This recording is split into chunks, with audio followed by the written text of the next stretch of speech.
গল্প শুরুর আগে আপনাদের কাছে একটি বিশেষ অনুরোধ। আমাদের চ্যানেল সত্যি ভৌতিক কাহিনীকে এক্ষুনি সাবস্ক্রাইব করুন।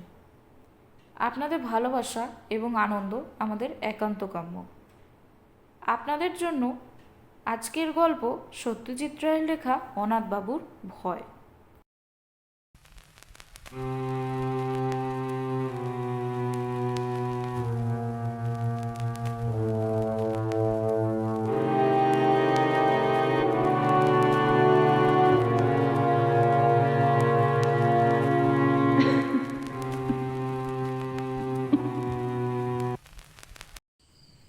অনাথবাবুর সঙ্গে আমার আলাপ ট্রেনের কামরায়। আমি যাচ্ছিলাম রঘুনাথপুর হাওয়া বদলের জন্য। কলকাতায় খবরের কাগজের অফিসে চাকরি করি। গত কমাস ধরে কাজের চাপে দম বন্ধ হওয়ার উপক্রম হয়েছিল। তাছাড়া আমার লেখার শখ দু একটা গল্পের প্লটও মাথায় ঘুরছিল। কিন্তু এত কাজের মধ্যে কি আর লেখার ফুরসত জোটে? তাই আর 7-5 না ভেবে 10 দিনের পাওয়া ছুটি আর 10খানেক কাগজ নিয়ে বেরিয়ে পড়লাম। এত জায়গা থাকতে রঘুনাথপুর কেন, তারও অবশ্য একটা কারণ আছে। ওখানে বিনা খরচায় থাকার একটা ব্যবস্থা জুটে গেছে। আমার কলেজের সহপাঠী বীরেন বিশ্বাসের পৈতৃক বাড়ি রয়েছে রঘুনাথপুরে।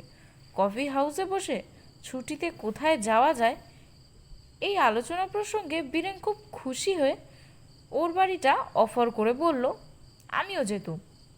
কিন্তু আমার এদিকে ঝামেলা, বুঝতেই তো পারছিস। তবে তোর কোনো অসুবিধাই হবে না। আমার 50 বছরের পুরনো চাকর ভরদ্বাজ রয়েছে ওই বাড়িতে। ওই তোর দেখাশোনা করবে, তুই চলে যা। গাড়িতে যাত্রী ছিল অনেক। আমার বেঞ্চিতে আমারই পাশে বসেছিলেন অনাথ বন্ধু মিত্র। পেটে খাটো মানুষটি, বছর 50 আন্দাজ বয়স।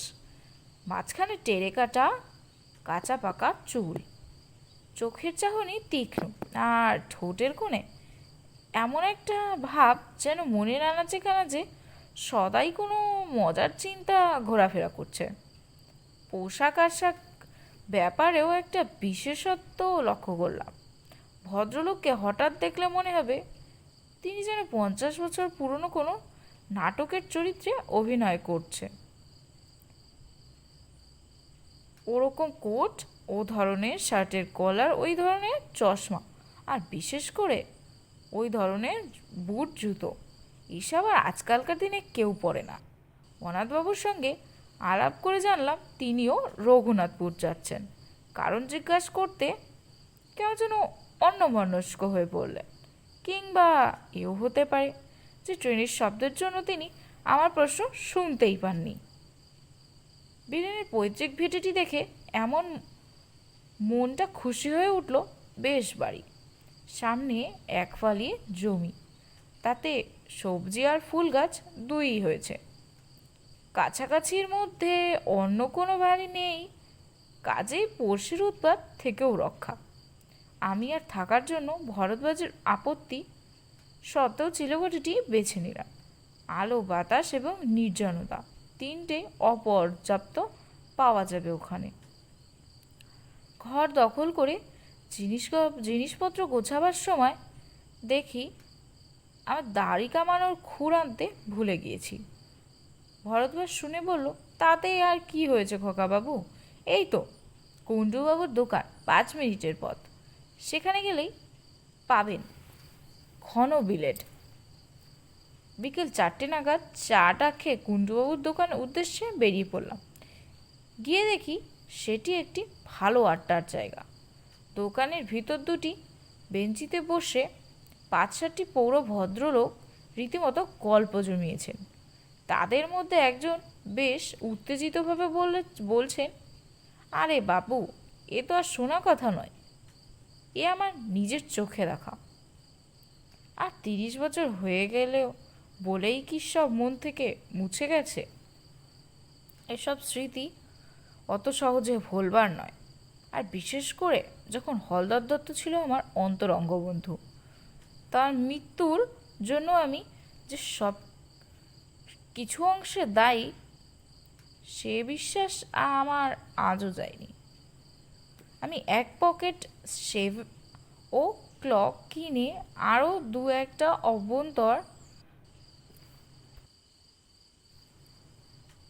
আমি এক প্যাকেট 7 o'clock কিনে আরও দু একটা অভ্যন্তর জিনিসের খোঁজ করতে লাগলাম। ভদ্রলোক বলে চললেন, ভেবে দেখুন, আমারই বন্ধু আমারই সঙ্গে মাত্র 10 টাকা বাজি ধরে রাত কাটাতে গেল ওই উত্তর পশ্চিমের ঘরটাতে। পরদিন ফেরে না। শেষটায় আমি, জিতেন বক্সি, হরিণ শাহ আর আরও 3-4 জন, কে ছিল ঠিক মনে নেই, গেলুম হালদার বাড়িতে হলধরের খোঁজ করতে। গিয়ে দেখি বাবু ওই ঘরের মেঝেতে হাত পা ছড়িয়ে মরে কাঠ হয়ে গেছে, তার চোখ চাওয়া দৃষ্টি কড়িকাঠের দিকে। আর সেই দৃষ্টি ভয়ের যে নমুনা দেখলুম, তাতে ভূত ছাড়া আর কী ভাববো বলুন। গায়ে কোনো ক্ষতচিহ্ন নেই, বাঘের আচরণ হিসাবের ছোবলও নেই, কিচ্ছু নেই। আপনারাই বলুন এখন কি বলবেন।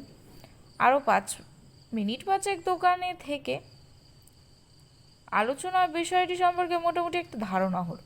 ব্যাপারটা এই, রঘুনাথপুরের দক্ষিণ প্রান্তে হালদার বাড়ি বলে একটি 200 বছরের পুরনো ভগ্নপ্রায় জমিদার প্রাসাদ আছে। সেই প্রাসাদে, বিশেষ করে তার দোতলার উত্তর পশ্চিম কোণের একটি ঘরে নাকি অনেককালের পুরনো একটি ভূতের আনাগোনা আছে।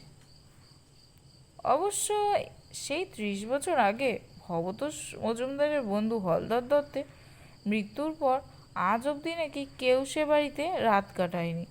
কিন্তু তাও রঘুনাথপুরের বাসিন্দারা ভূতের অস্তিত্ব মনে প্রাণে বিশ্বাস করে, বেশ একটা রোমাঞ্চ অনুভব করে।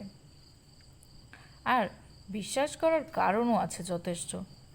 একে তো হলধর দত্তের রহস্যজনক মৃত্যু, তার উপর এমনিতেই হলদার বংশের ইতিহাসে নাকি খুন খারাপি, আত্মহত্যা ইত্যাদি অনেক নজির পাওয়া যায়। মনে মনে হালদার বাড়ি সম্পর্কে বেশ খানিকটা কৌতূহল নিয়ে দোকানের বাইরে এসেই দেখি আমার ট্রেনের আলাপি অনাথ বন্ধু মিত্র মশাই হাসি হাসি মুখ করে দাঁড়িয়ে আছেন। আমায় দেখে বললেন, শুনছিলেন ওদের কথাবার্তা? বললাম, হ্যাঁ, তা কিছুটা শুনেছি। বিশ্বাস হয়? কি ভূত? হ্যাঁ। ব্যাপার কি জানেন, ভূতের বাড়ির কথা তো অনেক শুনলাম, কিন্তু যে সেসব বাড়িতে থেকে নিজের চোখে ভূত দেখেছে এমন লোক তো কই আজ অবধি একটিও মিট করলাম না। তাই ঠিক। অনাথবাবু একটু হেসে বললেন, একবার দেখে আসবেন নাকি? কি? বাড়িটা দেখে আসবো মানে? বাইরে থেকে আর কি, বেশি দূর তো নয়, বড় জোর মাইল খানেক। এই রাস্তা দিয়ে সোজা গিয়ে জোড়া শিব মন্দির ছাড়িয়ে ডান হাতি রাস্তায় ঘুরে পোয়াটাক পথ। ভদ্রলোককে বেশ ইন্টারেস্টিং লাগছিল। তাছাড়া এত তাড়াতাড়ি বাড়ি ফিরে গিয়ে কি করব, তাই চললাম তার সঙ্গে। হালদারদের বাড়িটা দূর থেকে দেখা যায় না, কারণ বাড়ির চারপাশে বড় বড় গাছের জঙ্গল। তবে বাড়ির গেটের মাথাটা দেখা যেতে থাকে পৌঁছানোর প্রায় 10 মিনিট আগে থেকে। বিরাট ফটক, মাথার উপর ভগ্ন প্রায় নহবতখানা। ফটকের ভিতর দিয়ে বেশ খানিক দূর রাস্তা গিয়ে তবে সদর দালান। 2-3টে মূর্তি আর ফোয়ারার ভগ্নাবশেষ দেখে বুঝলাম যে বাড়ির আর ফটকের মাঝখানের এই জায়গাটা আগে বাগান ছিল। বাড়িটি অদ্ভুত, কারুকার্যের কোনো বাহার নেই, তার কোনো জায়গায় কেমন যেন একটা বেঢপ চৌকো চৌকো ভাব। বিকেলের পরন্ত রোদ এসে পড়েছে তার শ্যাওলাবৃত দেওয়ালে। মিনিট খানেক চেয়ে থাকার পর অনাথবাবু বললেন, আমি যত দূর জানি রোদ থাকতে ভূত বেরোয় না। তারপর আমার দিকে চেয়ে চোখ টিপে বললেন, একবার চট করে সে ঘরটা দেখে এলে হতো না? সেই উত্তর পশ্চিমের ঘর, যে ঘরে, হ্যাঁ, যে ঘরে হলধর দত্তে মৃত্যু হয়েছিল। ভদ্রলোকের তো এসব ব্যাপারে দেখছি একটু বাড়াবাড়ি রকমের আগ্রহ। অনাথবাবু বোধ হয় আমার মনের ভাবটা আঁচ করতে পেরেই বললেন, খুব আশ্চর্য লাগছে না? আসলে কি জানেন, আপনাকে বলতে দ্বিধা নেই, আমার রঘুনাথপুর আসার একমাত্র কারণই হলো ওই বাড়িটা। বটে, আগে হ্যাঁ, ওটা যে ভূতের বাড়ি, আমি কলকাতায় থাকতে সে খবরটা পেয়ে ওই বাড়িটিকে দেখব বলে এখানে এসেছি। আপনি সেদিন ট্রেনে আমার আসার কারণটা জানতে চাইলেন। আমি উত্তরটা না দিয়ে অভদ্রতা করলাম বটে, কিন্তু মনে মনে স্থির করেছিলাম যে উপযুক্ত সময় এলে, অর্থাৎ আপনি কীরকম লোক সেটা আর একটু জেনে নিয়ে আসল কারণটা নিজে থেকেই বলবো। কিন্তু তাই বলে ভূতের পেছনে ধাওয়া করে একেবারে কলকাতা ছেড়ে? বলছি বলছি, ব্যস্ত হবেন না, আমার কাজটা সম্বন্ধেই তো বলা হয়নি এখন আপনাকে। আসলে আমি ভূত সম্পর্কে একজন বিশেষজ্ঞ। আজ 25 বছর ধরে এ ব্যাপার নিয়ে বিস্তর রিসার্চ করছি। শুধু ভূত কেন, ভূত, প্রেত, পিশাচ, ডাকিনী, যোগিনী, ভ্যাম্পায়ার, ওয়্যারউলফ, ভুডুইজম ইত্যাদি যা কিছু আছে তার সম্বন্ধে বইয়ে যা লেখা তার প্রায় সবই পড়ে ফেলেছি। 7টা ভাষা শিখতে হয়েছে এসব বই পড়ার জন্য। পরলোক তত্ত্ব নিয়ে লন্ডনের প্রফেসর নর্টনের সঙ্গে আজ 3 বছর ধরে চিঠি লেখালেখি করছি। আমার লেখা প্রবন্ধ বিলেতের সব নাম করা কাগজে বেরিয়েছে। আপনার কাছে বড়াই করে কি লাভ, তবে এটুকু বলতে পারি যে এদেশে এ ব্যাপারে আমার চেয়ে বেশি জ্ঞানী লোক বোধহয় আর নেই। ভদ্রলোকের কথা শুনে তিনি যে মিথ্যে বলছেন বা বাড়িয়ে বলছেন এটা আমার একবারও মনে হয় না, বরং তার সম্বন্ধে খুব সহজে একটা বিশ্বাস আর শ্রদ্ধার ভাব জেগে উঠল। অনাথবাবু একটুক্ষণ চুপ করে থেকে বললেন, ভারতবর্ষের অন্তত 300 ভূতের বাড়িতে আমি রাত কাটিয়েছি। বলেন কি? হ্যাঁ। আর সেসব কীরকম জায়গা জানেন? এই ধরুন জব্বলপুর, কার্শিয়াং, চেরাপুঞ্জি, কাথি, কাটোয়া, যোধপুর, আজিমগঞ্জ, হাজারিবাগ, সিউড়ি, বারাসাত, আর কত চাই। 56টা ডাকবাংলো আর কম করে 30টা নীলকুঠিতে আমি রাত্রি যাপন করেছি। এছাড়া কলকাতা এবং তার কাছাকাছির মধ্যে অন্তত 50খানা বাড়ি তো আছেই। কিন্তু অনাথবাবু হঠাৎ থেমে গেলেন, তারপর ধীরে ধীরে মাথা নেড়ে বললেন, ভূত আমায় ফাঁকি দিয়েছে। হয়তো ভূতকে যারা চায় না, ভূত তাদেরই কাছে আসে। আমি বারবার হতাশ হয়েছি। মাদ্রাজে ত্রিচিনপল্লীতে 150 বছরের পুরনো একটা সাহেবদের পরিত্যক্ত ক্লাব বাড়িতে ভূত একবার কাছাকাছি এসেছিল। কীরকম জানেন? অন্ধকার ঘর, এক ফোঁটা বাতাস নেই, যতরে মোমবাতি ধরাবার দেশলাই জ্বালাচ্ছি ততবারই কে যেন ফু দিয়ে নিভিয়ে দিচ্ছে। শেষটায় 13টা কাঠি নষ্ট করার পর বাতি জ্বলল এবং আলোর সঙ্গে সঙ্গেই ভূত বাবাজি সেই যে গেলেন আর এলেন না। একবার কলকাতায় ঝামাপুকুরের এক হানাবাড়িতে একটা ইন্টারেস্টিং অভিজ্ঞতা হয়েছিল।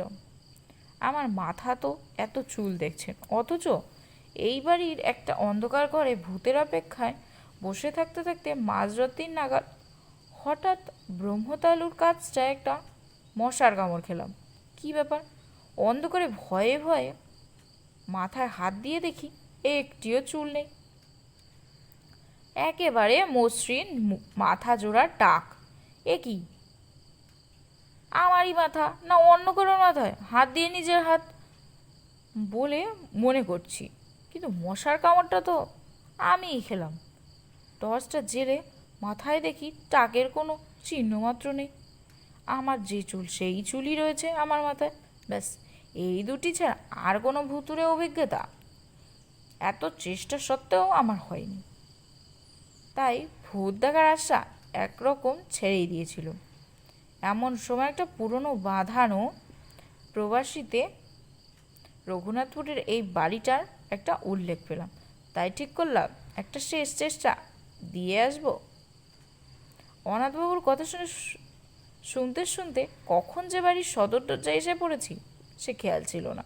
ভদ্রলোক তার টাক ঘড়িটা দেখে বললেন, আজ 5:31 সূর্যাস্ত, এখন 5:15, চলুন রোদ থাকতে থাকতে একবার ঘরটা দেখে আসি। ভূতের নেশাটা বোধহয় সংক্রামক, কারণ আমি অনাথবাবুর প্রস্তাবে কোনো আপত্তিই করলাম না, বরঞ্চ বাড়ির ভেতরটা আর বিশেষ করে দোতলার ওই ঘরটা দেখবার জন্য বেশ একটা আগ্রহ হচ্ছিল। সদর দরজা দিয়ে ঢুকে দেখি বিরাট উঠোন ও নাট মন্দির। 100-150 বছরে কত উৎসব, কত অনুষ্ঠান, কত পূজা পার্বণ, কত কথা এইখানে হয়েছে, তার কোনো চিহ্ন আজ নেই। উঠোনের 3 দিকে বারান্দা। আমাদের ডাইনে বারান্দায় যে অংশ, তাতে একটি ভাঙা পালকি পড়ে আছে এবং পালকিটি ছাড়িয়ে হাত 10 গিয়েই দোতলায় যাবার সিঁড়ি। সিঁড়িটা এমনি অন্ধকার যে উঠবার সময় অনাথবাবুকে তার কোটের পকেট থেকে একটি টর্চ বার করে জ্বালাতে হলো। প্রায় অদৃশ্য মাকড়সার জালের জুহ ভেদ করে কোনো রকমে দোতলায় পৌঁছানো গেল। মনে মনে বললাম, এ বাড়িতে ভূত থাকা অস্বাভাবিক নয়। দোতলার বারান্দায় দাঁড়িয়ে হিসাব করে দেখলাম, বাদিক দিয়ে সোজা চলে গেলে ওই যে ঘর, ওটাই হলো উত্তর পশ্চিমের ঘর। অনাথবাবু বললেন, সময় নষ্ট করে লাভ নেই, চলুন এগোই। এখানে বলে রাখি, বারান্দায় কেবল একটি জিনিস ছিল, সেটি একটি ঘড়ি, যাকে বলে গ্র্যান্ডফাদার ক্লক, কিন্তু তার অবস্থা খুবই শোচনীয়। কাচ নেই, বড় কাঁটাটিও উধাও, পেন্ডুলামটি ভেঙে কাত হয়ে পড়ে আছে। উত্তর পশ্চিমের ঘরের দরজাটি ভেজানো ছিল। অনাথবাবু যখন তার ডান হাতে তর্জনী দিয়ে সন্তর্পণে ঠেলে দরজাটি খুললেন, তখন বিনা কারণেই আমার গাটা ছমছম করেছিল। কিন্তু ঘরের ভিতর ঢুকে অস্বাভাবিক কিছু লক্ষ্য করলাম। দেখে মনে হয় এককালে বৈঠকখানা ছিল। ঘরের মাঝখানে একটা বিরাট টেবিল, আর কেবল পায়াচারখানাই রয়েছে, উপরের তক্তাটা নেই। টেবিলের পাশে জানলার দিকে একটি আরামকেদারা। অবশ্যই এখনও সেটি আরামদায়ক হবে কিনা সন্দেহ, কারণ তার একটি হাতল ও বসবার জায়গায় বেতের খানিকটা অংশ লোপ পেয়েছে। উপরের দিকে চেয়ে দেখি ছাদ থেকে ঝুলছে একটি টানা পাখার ভগ্নাংশ, অর্থাৎ তার দড়ি নেই। কাঠের ডান্ডাটাও ভাঙা এবং ঝালরের অর্ধেকটা ছেঁড়া। এছাড়া ঘরে আছে একটি খাঁচকাটা বন্দুক রাখার তাক, একটি নলবিহীন গড়গড়া, আর 2খানা সাধারণ হাতল ভাঙা চেয়ার।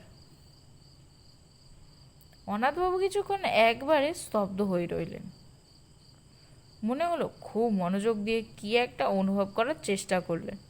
প্রায় মিনিট খানেক পরে বললেন, একটা গন্ধ পাচ্ছেন? কি গন্ধ? মাদ্রাজি ধূপ, মাছের তেল আর মরা পোড়ার গন্ধ, মেশানো একটা গন্ধ। আমি বার 2 বেশ জোরে জোরে শ্বাস টানলাম। অনেক দিনের বন্ধ ঘর, খুললে যে একটা ভ্যাপসা গন্ধ বেরোয়, সে গন্ধ ছাড়া আর কোনো গন্ধই পেলাম না। তাই বললাম, কই, ঠিক বুঝতে পারছি না তো। অনাথবাবু আর একটুক্ষণ চুপ করে থেকে হঠাৎ বাঁ হাতের তেলোতে ডান হাত দিয়ে একটা ঘুষি মেরে বললেন, বহুত আচ্ছা, এ গন্ধ আমার চেনা গন্ধ। এ বাড়িতে ভূত অবশ্যম্ভাবী, তবে বাবাজি দেখা দেবেন কি না দেবেন সেটা কাল রাতের আগে বোঝা যাবে না। চলুন। অনাথবাবু স্থির করে ফেললেন যে পরদিনই তাকে এ ঘরে রাত্রিবাস করতে হবে। ফেরার পথে বললেন, আজ থাকলুম না, কারণ কাল অমাবস্যা, ভূতের পক্ষে সবচেয়ে প্রশস্ত দিন।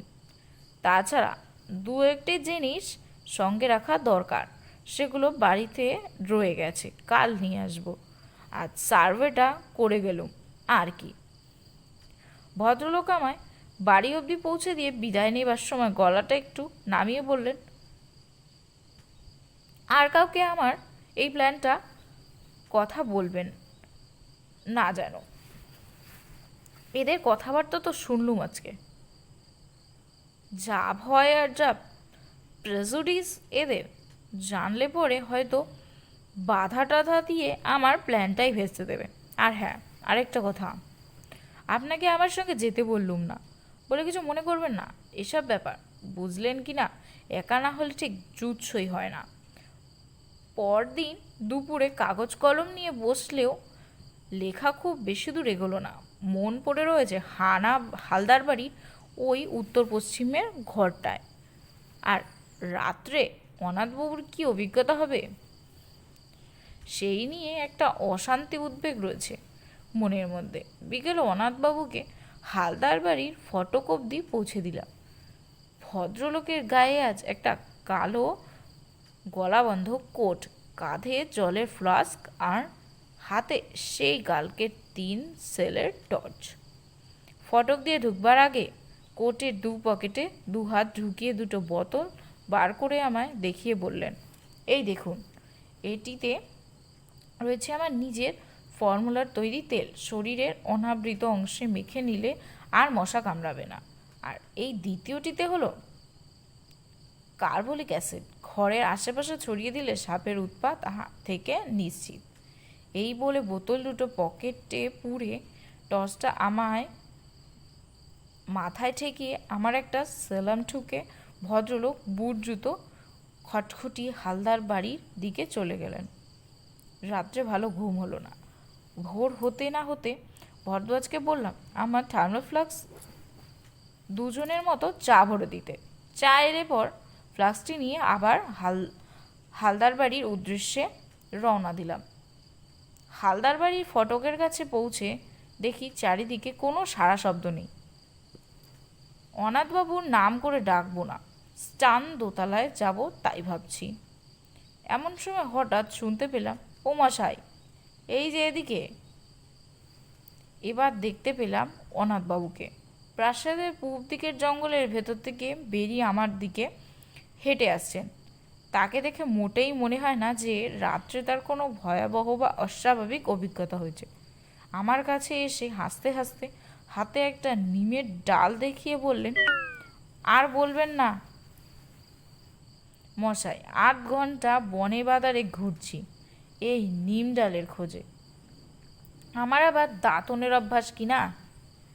ফস করে রাত্রের কথাটা জিজ্ঞাসা করতে কেমন বাধো বাধো ঠেকলো। বললাম, চা এনেছি, এখানেই খাবেন না বাড়িতে যাবেন? চলুন না, ওই ফোয়ারার পাশে বসে খাওয়া যাক। গরম চায়ে চুমুক দিয়ে তৃপ্তিসূচক আহ শব্দে আমার দিকে ফিরে মুচকি হেসে অনাথবাবু বললেন, খুব কৌতূহল হচ্ছে না? আমি আমতা আমতা করে বললাম, হ্যাঁ মানে তা একটু। বেশ, তবে বলছি শুনুন। গোড়াতেই বলে রাখি, এক্সপিডিশন হাইলি সাসপেন্সফুল। আমার এখানে আসা সার্থক হয়েছে। অনাথবাবু 1 মগ চা শেষ করে 2য় মগ ঢেলে তার কথা শুরু করলেন। আপনি যখন আমায় পৌঁছে দিয়ে গেলেন তখন 5টা। আমি বাড়ির ভেতরে ঢোকার আগে এই আশপাশটা একটু সার্ভে করে নিলুম। অনেক সময় ভূতের চেয়ে জ্যান্ত মানুষ বা জানোয়ার থেকে উপদ্রবের আশঙ্কা বেশি থাকে। যাই হোক, দেখলুম কাছাকাছির মধ্যে সন্দেহজনক কিচ্ছু নেই। বাড়িতে ঢুকে একতলা ঘরগুলোর মধ্যে যেগুলো খোলা হয়েছে সেগুলো একবার দেখে নিলুম। জিনিসপত্রের তো আর কোনো 8 দিন ধরে বিশেষ পড়ে থাকার কথা নয়। একটা ঘরে কিছু আবর্জনা আর আরেকটার কড়িকাঠে গুটি চারেক ঝুলন্ত বাদুর ছাড়া আর কিছুই চোখে পড়ল না। বাদুরগুলো আমায় দেখেও নড়ল না, আমিও তাদের ডিস্টার্ব করলুম না। 6:30 নাগাদ দোতলার ওই আসল ঘরটিতে ঢুকে রাত কাটানোর আয়োজন শুরু করলো। একটা ঝাড়ু এনেছিলুম, তাই দিয়ে প্রথমে আরাম কেদারাটিকে ঝেড়ে মুছে সাফ করলুম। কতদিনের ধুলো জমেছিল তাতে কে জানে। ঘরের মধ্যে একটা গুমোট ভাব ছিল, তাই জানলাটা খুলে দিলুম। ভূত বাবাজি যদি সশরীর আসতে চান, তাই বারান্দাটার দরজাটাও খুলে রাখলুম। তারপর টর্চ ও ফ্লাক্সটা মেঝেতে রেখে ওই বেচ্ছের আরাম কেদারাতেই শুয়ে পড়ল। অস্বস্তি হচ্ছিল বেশ কিছু, কিন্তু এর চেয়েও আরও অনেক বেয়ারা অবস্থায় বহুবার রাত কাটিয়েছি, তাই কিছু মাইন্ড করলুম না। আশ্বিন মাস, 5:30টায় সূর্য ডুবেছে। দেখতে দেখতে অন্ধকারটা বেশ জমাট বেঁধে উঠল, আর সেই সঙ্গে সেই গন্ধটাও ক্রমশ স্পষ্ট হয়ে উঠল। আমি এমনিতে খুব ঠান্ডা মেজাজের মানুষ, সহজে বড় একটা এক্সাইটেড হই না, কিন্তু কাল যেন ভিতরে ভিতরে বেশ একটা উত্তেজনা অনুভব করছিলাম। সময়টা ঠিক বলতে পারি না, তবে আন্দাজে মনে হয় 9টা 9:30 নাগাদ জানলা দিয়ে একটা জোনাকি ঘুরে ঘরে ঢুকেছিল। সেটা মিনিটখানে ঘোরাঘুরি করে আবার জানলা দিয়ে বেরিয়ে গেল। তারপর কখন যে শিয়াল ঝিরির ডাক থেমে গেছে আর কখন যে আমি ঘুমিয়ে পড়েছি সে খেয়াল নেই। ঘুমটা ভাঙলো একটা শব্দে, ঘড়ির শব্দ। ঢং ঢং করে 12টা বাজলো। মিঠে অথচ বেশ জোরালো আওয়াজ, জাত ঘড়ির আওয়াজ, আর সেটা আসছে বাইরের বারান্দা থেকে। মিনিট কয়েক মুহূর্তের মধ্যেই ঘুমটা ছুটে গিয়ে অসম্পূর্ণ সজাগ হয়ে আরও দুটো জিনিস লক্ষ্য করলুম। এক, আমি আরাম কেদারায় সত্যি খুব আরামে শুয়ে আছি। ছেঁড়াটা তো নেই, বরং উল্টে আমার পিঠের তলায় কে যেন একটা বালিশ গুজে দিয়েছে। আর 2, আমার মাথায় উপরে একটি চমৎকার ঝালর সমেত আস্ত নতুন টানা পাখা, তা থেকে একটি নতুন দড়ি দেওয়ালের ফুটো দিয়ে বারান্দায় চলে গেছে, এবং কে জানি সে দড়িতে টান দিয়ে পাখাটি দুলিয়ে আমার চমৎকার বাতাস করছে। আমি অবাক হয়ে এইসব দেখছি আর উপভোগ করছি। এমন সময় খেয়াল হলো, অমাবস্যার রাত্রিরে কি করে জানি ঘরটা চাঁদের আলোয় উচ্ছ্বাসিত হয়ে উঠল। তারপর নাকে এলো একটা চমৎকার গন্ধ। পাশ ফিরে দেখি কে জানি একটা আলবোলা রেখে গেছে, আর তার থেকে ভুরভুর করে বেরোচ্ছে একেবারে সেরা অম্বরী তামাকের গন্ধ। অনাথবাবু একটু থামলেন, তারপর আমার দিকে ফিরে হেসে বললেন, বেশ মনোরম পরিবেশ নয় কি? আমি বললাম, শুনে তো ভালোই লাগছে। আপনার রাতটা তাহলে মোটামুটি আরামেই কেটেছে। আমার প্রশ্ন শুনে অনাথবাবু হঠাৎ গম্ভীর হয়ে গেলেন। খানিকক্ষণ অপেক্ষা করে আমি আর ধৈর্য রাখতে না পেরে বললাম, তাহলে কি সত্যিই আপনার কোনো ভয়ের ঘটনা ঘটেনি? ভূত কি আপনাকে দেখেননি? অনাথবাবু আবার আমার দিকে চাইলেন। এবার কিন্তু আর ঠোঁটের কোনো সেই হাসিটা নেই। ধরা গলায় ভদ্রলোকের প্রশ্ন এলো, পরশু যখন আপনি ঘরটায় গেলেন তখন কড়িকাঠের দিকটা ভালো করে লক্ষ্য করেছিলেন কি? আমি বললাম, তেমন ভালো করে দেখিনি বোধহয়। কেন বলুন তো?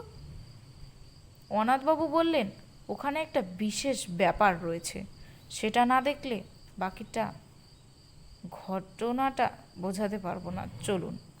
অন্ধকার সিঁড়ি দিয়ে উঠতে উঠতে অনাথবাবু কেবল একটি কথা বললেন, আমার আর ভূতের পিছনে ধাওয়া করতে হবে না সতীশবাবু, কোনো দিনও না, সেসব মিটে গেছে।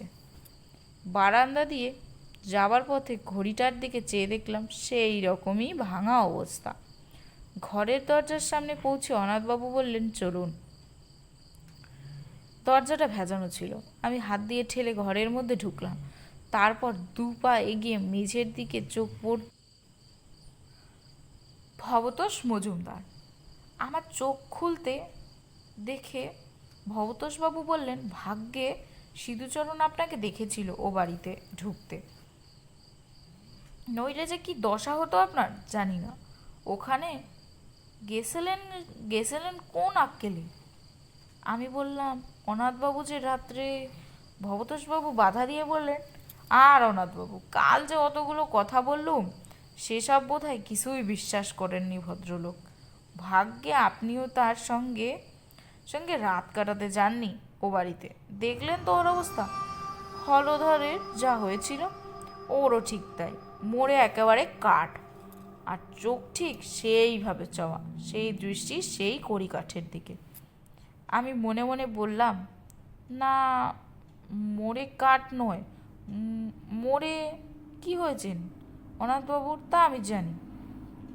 কালও সকালে গেলে দেখতে পাবো তাকে, গায়ে কালো কোট, পায়ে বুট জুতো।